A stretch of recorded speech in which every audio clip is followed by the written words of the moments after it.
বাংলাদেশ থেকে পালিয়ে এসে ঘন জঙ্গলে আশ্রয়, কিন্তু শেষ রক্ষা হলো না। পুলিশের হাতে গ্রেপ্তার শিশু সহ মোট 11 জন বাংলাদেশি নাগরিক। বাংলাদেশে ছাত্রদের গণ আন্দোলনের জেরে অস্থিরতার পরিবেশ থেকে নিজেদের পরিবারকে রক্ষা করতেই বাংলাদেশি নাগরিক প্রতিবেশী দেশের বিভিন্ন সীমানায় গিয়ে হাজির হয়েছিল। এবার পুলিশের জালে সুন্দরবনের জঙ্গল থেকে শিশু সহ মোট 11 জন বাংলাদেশি নাগরিককে গ্রেপ্তার করে সুন্দরবন কোস্টাল থানার পুলিশ। শুক্রবার বিকেলেই বাংলাদেশ থেকে অবৈধভাবে পশ্চিমবঙ্গের সুন্দরবনে প্রবেশ করে বাংলাদেশি নাগরিকরা। এরপরই প্রতিদিনের মতনই জঙ্গলে টহল দেওয়ার সময় বেশ কয়েকজন সন্দেহজনক ব্যক্তিকে দেখতে পায় বন দপ্তরের কর্মীরা।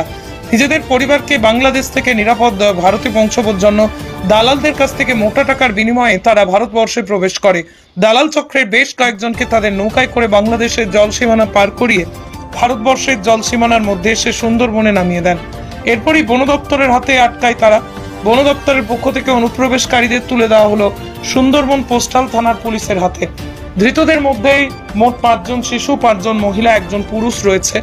11 জনকে শনিবার আলিপুর আদালতে তোলা হয়েছে। এদের মধ্যে পুরুষকে 7 দিনের পুলিশি হেফাজত চেয়ে আদালতে আবেদন করেছে সুন্দরবন কোস্টাল থানার পুলিশ। পুলিশ সূত্রে জানা যায় যে তাদের সকলের বাড়ি বাংলাদেশের খুলনা জেলার করেয়া থানা এলাকায়।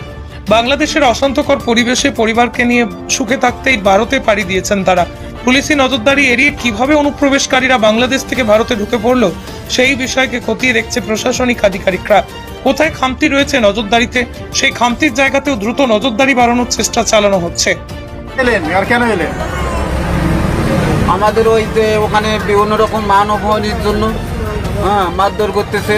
এখন বর্তমান যে এখন আমাদের এখন কোনো প্রশাসন ঢোকেনি, থানায় কোনো প্রশাসন নেই, পাইক গাছে থানায় কোনো প্রশাসন নাই, কোনো প্রশাসন নাই, অথবা আমাদের বুক বক করে ক্ষতিগ্রস্ত করতে।